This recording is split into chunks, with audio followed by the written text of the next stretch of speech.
நிச்சயமாக பானு. தென்காசி மாவட்டத்தில் கடந்த சில தினங்களாகவே அவ்வப்போது மழை பெய்து வருகிறது. இந்த நிலையில் இன்று மேற்கு தொடர்ச்சி மலைப்பகுதிகளில் பெய்த மழை காரணமாக குற்றாலத்தில் உள்ள அருவிகளான மெயினருவி, பழைய குற்றாலம், ஐந்தருவி உள்ளிட்ட அனைத்து அருவிகளிலும் தண்ணீர் வரத்து அதிகரித்தே காணப்பட்டு வருகிறது.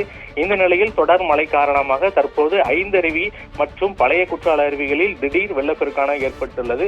இதில் பழைய குற்றால அருவியில் சுற்றுலா பயணிகள் குளித்துக் கொண்டிருந்த நிலையில் ஏற்பட்ட திடீர் வெள்ளப்பெருக்கு காரணமாக சுற்றுலா பயணிகள் வெள்ளத்தில் சிக்கிவிடக்கூடாது என்பதற்காக அலறி அடித்து ஓடிவர காட்சிகளும் கூட நம்ம நேரடியாக பார்க்க முடிய வருகிறது.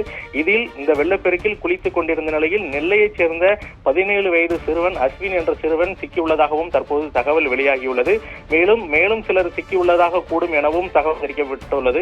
இதனைத் தொடர்ந்து வெள்ளத்தில் சிக்கியுள்ளவர்களை மீட்கும் பணிகள் மாவட்ட நிர்வாகம் சார்பில் அதற்கான முன்னெச்சரிக்கை நடவடிக்கைகளான மேற்கொள்ளப்பட்டு வருகிறது. அந்த வகையில் தற்போது களத்திற்கு நேரடியாக மாவட்ட ஆட்சியர் மற்றும் மாவட்ட காவல் கண்காணிப்பாளர் சுரேஷ்குமார் மற்றும் ஆட்சியர் கமல் கிஷோர் ஆகியோர் நேரடியாக வந்து தற்போது ஆய்வுப் பணிகளை மேற்கொண்டு வருகின்றனர். வெள்ளத்தில் சிக்கியுள்ள சிறுவன் மற்றும் மேற்கொண்டு சிலர் சிக்கியுள்ளதாக தகவல் தெரிவிக்கப்படும் நிலையில் அவர்களை மீட்கும் பணியில் தீயணைப்பு துறையினர் மற்றும் காவல்துறையினர் உள்ளூர்வாசிகள் உதவிகளுடன் தற்போது அதற்கான மீட்கும் பணிகளும் ஏற்பட்டு வருகிறது. தற்போது பழைய குற்றால அருவியில் சுற்றுலா பயணிகள் குளித்துக் கொண்டிருந்த நிலையில் இந்த திடீர்னு ஏற்பட்ட வெள்ளப்பெருக்கானது பொதுமக்களிடையே தற்போது அச்சத்தை ஏற்படுத்தியுள்ளது. இதற்கான ஆய்வுப் பணிகளும் தற்போது நேரடியாக மாவட்ட நிர்வாகம் மேற்கொள்ளப்பட்டு வருகிறது. பானு.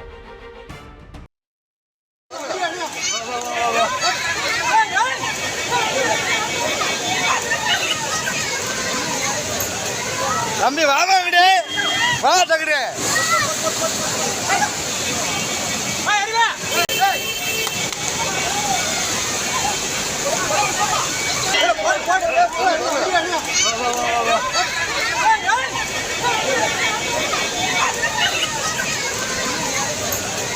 தம்பி வாங்கடே வா